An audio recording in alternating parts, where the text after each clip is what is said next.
Now the moment we've all been waiting for. I am Nate Riggle, and you are listening to The Way of the Bonfire.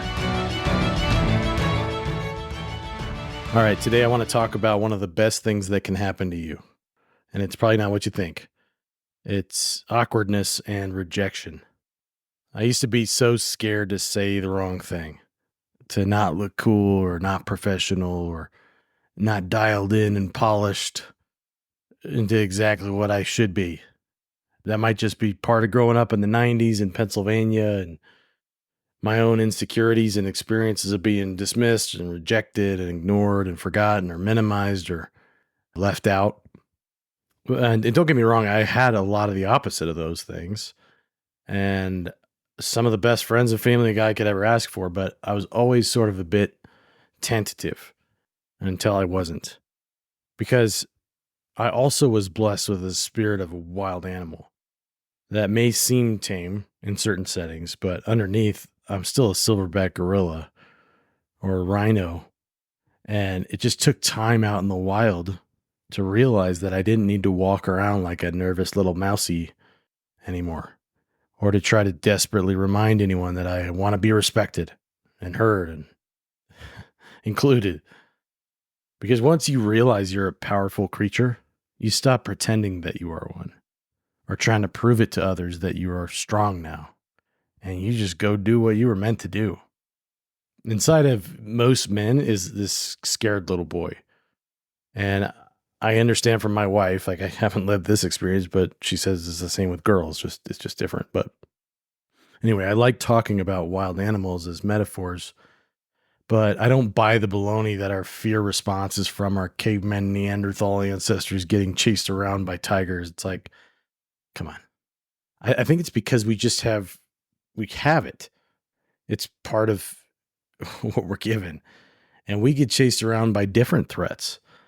Like, we didn't need to get it from our ancestors. There's things that people want and need inherently, and stuff in our life is a threat to that. As kids, we're always trying to be the best, the coolest, the strongest, the most liked and popular, and the most confident. It was always like, don't let them see you bleed, show no weakness, crying's for babies. Don't screw this up. Don't say stuff that sounds dorky. Don't look like a doofus. But we were weak and we did bleed, and all kids cry. But we were so afraid to be made fun of or get beaten up or left out that we're always kind of peacocking a little bit. We were chest puffing and telling these embellished tall tales about our heroics and experiences, just hoping that people would know the truth, that we're just scared little boys, right? And then we never realized that the things that we were so scared of, kind of that awkwardness and rejection, those were actually what would make us the strong men and women we were pretending to be. And then a lot of us never truly stopped with the theatrics of trying to get respect through posturing and defensiveness and just kind of always having our guard up, or just all the kind of conniving nonsense that we'd learned to do as kids. Or we just work ourselves to death with that chip on our shoulder because we didn't realize that we didn't need that anymore. And personally, I'll never grow up, but I did finally realize who I was and what I'm capable of. As a teenager, just the thought of ending up in embarrassing and awkward situations or getting made fun of or rejected or mocked by anyone it was like an absolute nightmare. And then when all your fears of that you're just like constantly like trying to avoid in your mind became a real thing that happened in real life, that felt like dying back then.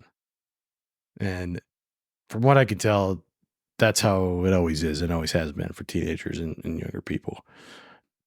The thought of having a embarrassing moment or a bad reputation or being an outcast is a tough one. But 20 years later, I'm now kind of like, I kind of like awkwardness and rejection. And I'm not perfect at this. Like, I still, sometimes it's painful and it's like, oh man, I wish that would have gone better. And I'm not talking about awkwardness and rejection for being creepy and weird. Come on, that's not what I'm talking about. I mean, the feeling of being not accepted into that exclusive group or getting invited to have a seat at the table with the big shots, whatever that might be, it kind of whatever setting that is. I mean, the feeling of being the only one with the guts to crack a joke or try to lighten the mood in a corporate setting and having everyone else look mortified for you when it doesn't land. I'm talking about showing up to an event and being the only one there that no one seems to know. For me, I'm like, yeah, bring it on. Let's do some of that.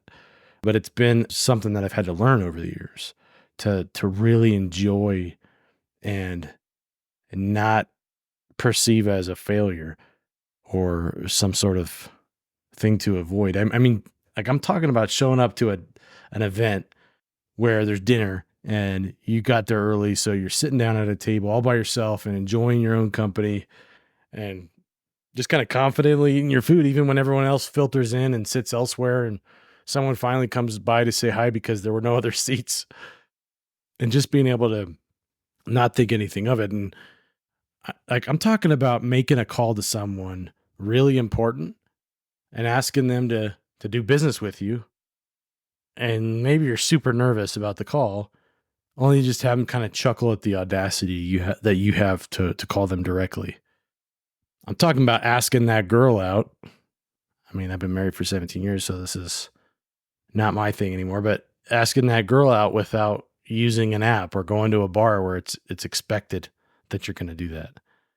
But somewhere else, like, and just getting completely cold response when her entourage laughs in your face. I'm talking about challenging your boss or your boss's boss and the awkward silence before they say, "You know what? That's a really good point. Thanks for bringing it up. Can you elaborate? I'm curious to learn. Maybe I don't have perspective here." And then your boss is cowardly shaking their head at you like, don't. I'm talking about comedian bombing on stage to a tough crowd, that kind of thing.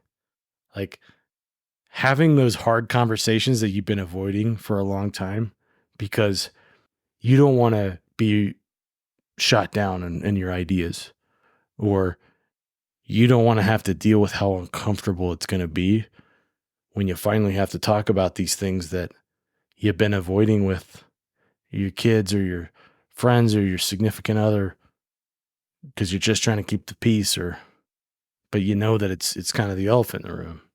I'm talking about getting up to speak and stuttering into the microphone, or stuttering on a podcast like I do often, or completely blanking in front of a bunch of people what you had prepared and standing there in silence for 30 seconds that feels like an hour. I mean, being a goofball because you want to be and having everyone else not know how to deal with you. Those people are my heroes. I'm like, you could give me any one of these kind of awkward situations and I'd be like, yes, please. Where do I sign up? Not because I'm seeking them out.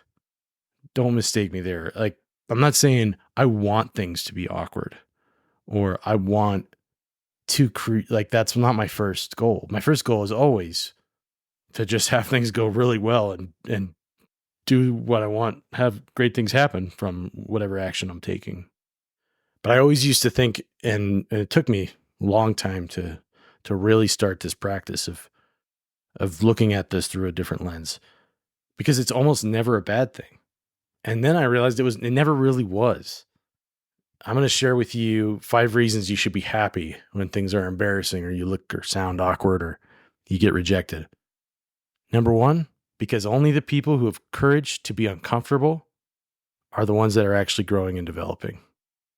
Number 2, it makes for some of the most entertaining stories at the bonfire or the dinner table or wherever you're at that'll connect you with others. It stinks when you don't have stories to tell. Because especially these kind of stories, other people will see that you're human and vulnerable, but that you're resilient and stronger because of it. And they'll gain inspiration, or you'll be able to have camaraderie because you'll find other people that have had the ability to just move past those things and laugh about them. And it helps you weed out like some of the people that are haters or the ones that are your friend that will be your friends because they respect you for it. Number 3, you'll learn to dance with fear and uncertainty instead of running from it. That one might be the biggest benefit. Because that's what's holding you back in a lot of cases, is you're so worried about having something not go just a certain way that you don't do anything about it. And then you pass it off as, oh, I'm not ready yet. I have a little more preparation to do. And it's like, look, you've taken weeks preparing. Like, it's time to go. If you have that kind of sort of thing happening, that's a really good time to do a gut check. And number 4, life gets so incredibly boring when no one is fumbling or does anything silly or embarrassing, but they're perfectly buttoned up and concise and conservative in their approach. Like, even the military isn't that like that. Like, they still goof around like in the barracks sometimes, they're not 100% like that all the time. And number 5, you're going to miss or avoid, like, because of your own choice, you're going to purposely miss or purposely avoid way too many amazing opportunities if you try to insulate yourself against rejection and awkwardness. Like, I still prefer acceptance over rejection. Like, I'm not trying to lose or to screw up. And awkwardness is not my preferred way of being perceived. Like, oh, that guy's awkward. No, I don't want people to think of me like that. But I'm still happy when it happens because it means I'm out in the wild pursuing what I was meant to be. I'm not sitting in some zoo waiting for my food to be put in a pile in the same place it is every day and being in the exact spot the zookeepers and the visitors expect me to be so they can make money and have a predictable experience. Now, awkwardness and rejection, they're bricks for the kingdom. I like to think of it like that, as from any kind of growth standpoint, business or personal, because, and in business, they're like, oh, it's a lagging indicator. Like, they're just such nerds, but like the investors and stuff, they'll be like, oh, this is a leading and a lagging indicator. Okay, I got a leading indicator for you. This is a leading indicator that you are building something and not waiting for the perfect moment to make things happen. If you're having awkwardness and getting lots of rejection, you're out there shaking and baking.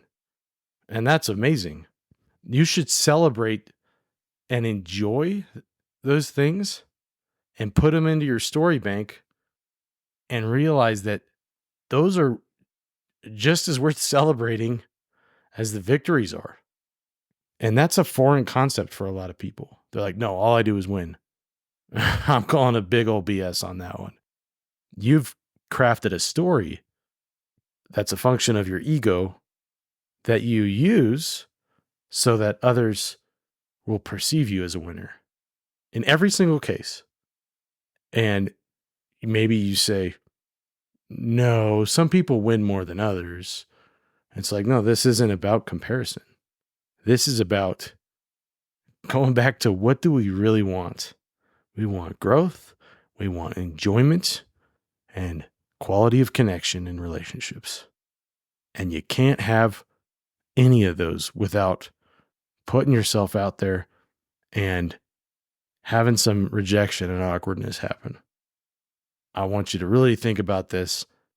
If you want some help with anything that has to do with those 3 things, growth, enjoyment, and connection, and building how to craft a life and a business plan that works to bring those 3 things together, so you're not growing like filling up a cup and letting the bottom fall out, then by all means, you know where to go. Changewithnate.com. We'll have a conversation. I can help you determine where a good starting point might be and whether I've got something that in one of our programs that we've built to help you take that step and get into some of that awkwardness and have some rejection so that you can grow and even find a way to enjoy the downs that you have in life. Go get them. Hey, thanks for listening to this episode. I love the chance to make your day better in some way, whether that ends up being just a quick reset that you needed to change things up, or even just a laugh or some fresh perspective. If you're getting value out of it, can you please do me a favor and share it with someone else? Because as more people find and listen to the show, I'm able to bring more good stuff more often. It is the fuel to the bonfire. Also, I'd love to hear your feedback and any thoughts or ideas or questions you have so we can be more connected and make the show even better with your input and your inspiration. The quickest way to do that is to send a message to my Instagram handle at Way of the Bonfire, which is also included in the show notes. And if you just want to avoid accidentally scrolling on social media, you can send me an email at nate@wayofthebonfire.com. And you know it, but make sure you click that follow button so you can catch new episodes as soon as they're available. Keep tending the bonfire, and we'll see you on the next one.